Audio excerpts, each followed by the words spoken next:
तो आज हम बात करेंगे equation of tangent to circle, यानी टेंजेंट टू सर्कल की इक्वेशन किस तरह से बनाई जा सकती है। हमने इक्वेशन ऑफ सर्कल की ऑलरेडी बात कर ली। अब सर्कल क्या है जी कि किसी एक फिक्स्ड पॉइंट से अगर आप एक कलेक्शन ऑफ डिफरेंट पॉइंट्स ले लें जो उस फिक्स पॉइंट से इक्वल डिस्टेंस के ऊपर हों, तो वो क्या चीज़ बनती है जी, वो बनता है आपका सर्कल। ठीक है, मैं थोड़ा सा इसको बेहतर बना लूँगा, कुछ बेहतर इसको बना लेते हैं एंड देन वी से फिर हम एक्सप्लेन करेंगे कि सर्कल टेंजेंट टू सर्कल क्या होता है। ठीक है, लेट्स से अगर मैं इसको इस तरह ले आऊँ यहाँ से, ठीक है, अब ये कुछ बेहतर हालत में है। अब लेट्स सपोज ये सर्कल है, ठीक है। अब let's say this is the centre of the circle. अब सर्कल बनता कैसे है कि लेट्स सपोज अगर मैं एक इस फिक्स पॉइंट सेंटर, जो को सेंटर में कह रहा हूँ, इस फिक्स पॉइंट से अगर मैं एक पॉइंट एक डिस्टेंस आर पे ले लूँ और अगर मैं इसके ऑल अलोंग डिस्टेंस आर के ऊपर जितने पॉइंट्स आ रहे हैं, ठीक है, उन तमाम पॉइंट्स को यहाँ पे जो है वो प्लॉट कर लूँ और उसके बाद उन तमाम पॉइंट्स को ज्वाइन करूँ तो मेरे पास क्या बन जाएगा, सर्कल है। जैसे मैं इन बिटवीन पॉइंट छोड़ रहा हूँ, लेकिन ये तमाम पॉइंट्स को अगर आप ज्वाइन करेंगे तो आपके पास क्या आ जाएगा, सर्कल। और what is the tangent to the circle? Tangent एक लाइन है, ठीक है। एक टेंजेंट टू द कर्व क्या होता है? एक ऐसी लाइन जो कि सर्कल को टच करती है, ठीक है, विदाउट कटिंग थ्रू इट। ठीक है, यानी इसमें से पास करने के बजाय वो इसको एक सिंगल पॉइंट पे टच करेगी, जैसे कि आप यहाँ पे देख सकते हैं। Now this is tangent to the circle. ये क्या है? अगर आप देखें तो ये लाइन जो है ये सर्कल को सिर्फ एक ही पॉइंट पे टच करी एक्सटर्नली, तो ये क्या है? ये एक टेंजेंट लाइन है। ठीक है, अब यहाँ पे एक बात हमने स्टडी की कि देखें ये जो टेंजेंट लाइन है, अगर मैं यहाँ से अगर परपेंडिकुलर थ्रो करता हूँ सेंटर के ऊपर, या सेंटर से परपेंडिकुलर थ्रो करूँ इस लाइन के ऊपर, ठीक है, तो बेसिकली ये जो पॉइंट, ये जो परपेंडिकुलर होगा, this is called normal to the tangent. ठीक है, और नॉर्मल और टेंजेंट में हमेशा जो एंगल होगा that will be equal to 90 degrees. ठीक है, वो कितना एंगल होगा, 90 डिग्रीज। अब इसका मतलब है ये लाइन जो है this is tangent to the circle. ये क्या है? Tangent to the circle. अब मुझे इसकी इक्वेशन बनानी है, मुझे इसकी इक्वेशन बनानी है। कैसे बना सकता हूं? देखें, मुझे मुझे एक इंफॉर्मेशन तो मिल गई।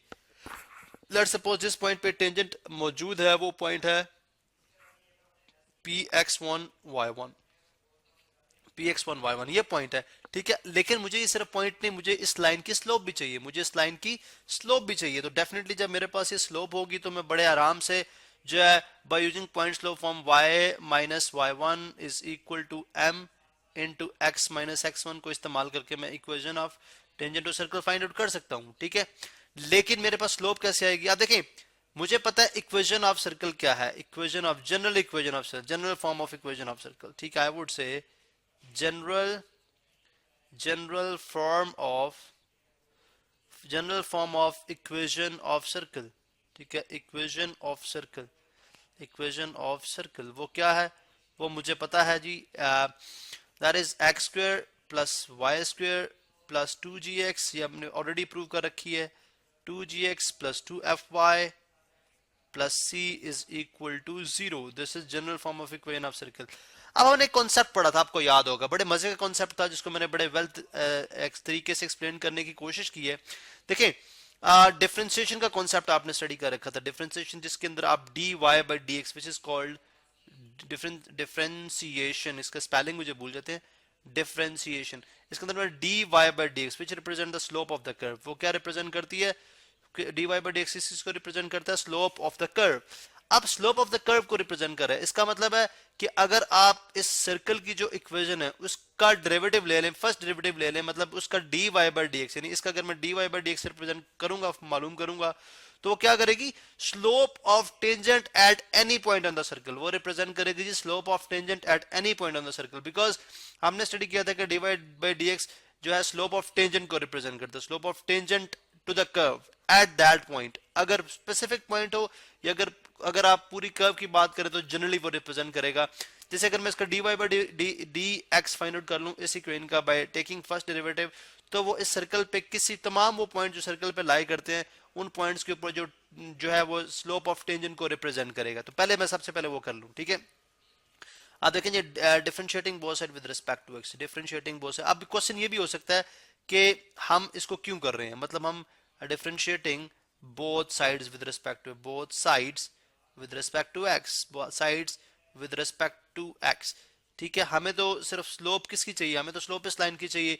तो डेफिनेटली देखें ये जो लाइन है इसका ये वाला पॉइंट, इसको मैं रेड से प्लॉट करता हूं, इसका ये वाला पॉइंट जो है जो कि सर्कल के साथ टच कर रहा है, जिसकी वजह से ये टेंजेंट कहला रहा है, वो पॉइंट तो सर्कल के ऊपर लाई करता है।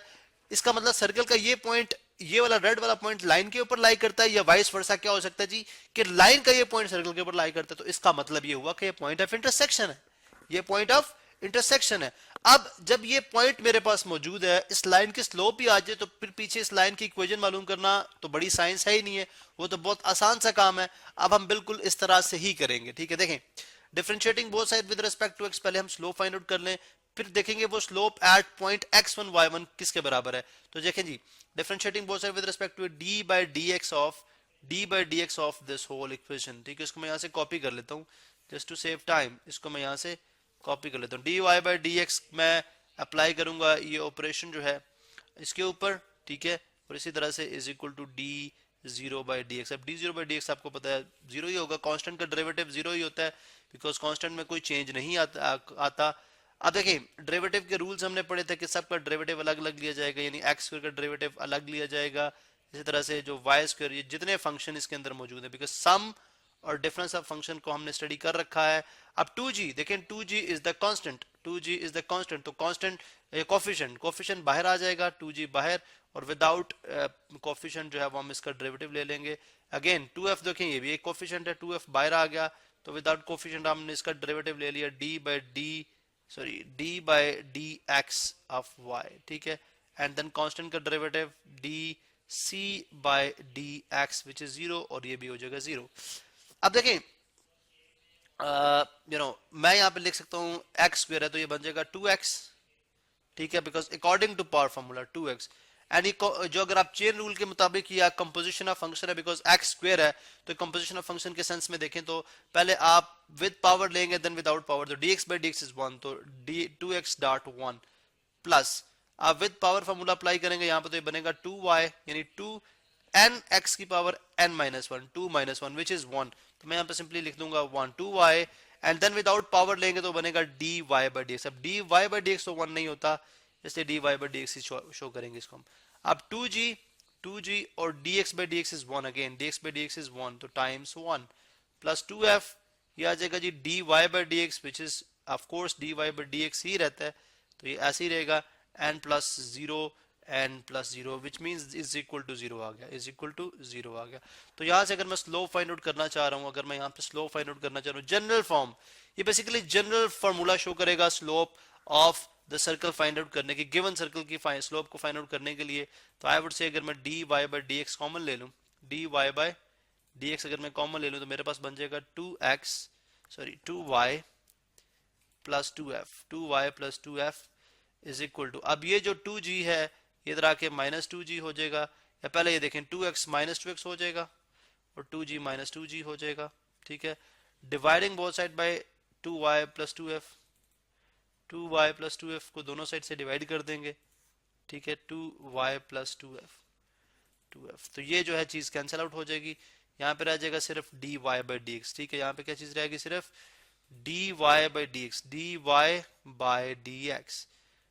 dx, यहाँ पे आ गया माइनस 2 कॉमन, तो ये आ जाएगा x प्लस जी, और इसी तरह से यहाँ से 2 कॉमन, ये आ जाएगा y प्लस f, ठीक है, और ये माइनस 2 से कैंसिल आउट हो जाएगा, तो ये dy by dx, यानी जो slope, general formula for the slope of the given circle है वो क्या है, माइनस x प्लस जी ओवर y प्लस f, ये जनरल फॉर्मूला है, ठीक है। लेकिन लेट्स से अगर मैं इसको, बिकॉज हम इंटरेस्टेड, हम जनरल पे इंटरेस्टेड नहीं है, हम इंटरेस्टेड हैं कि at this point px1 y1 slope क्या होगी, तो डेफिनेटली आप x की जगह x1 और y की जगह y1 पुट कर दें, यानी स्लोप एट x1 y1, तो इसकी जगह क्या हो जाएगी, जो एब्सिसा आपका x1 हो जाएगा, ऑर्डिनेट y1 हो जाएगा, तो ये है जी स्लोप ऑफ टेंजेंट एट, मैं लिखूंगा slope of tangent eight x1 y1। अब स्लोप तो मेरे पास आ गई, अब मैं देखूंगा कि मैं इस टेंजेंट लाइन की इक्वेशन किस तरह से फाइंड आउट करता हूं। टाइम की कमी की वजह से हम इसको नेक्स्ट लेक्चर में कंटिन्यू करते हैं।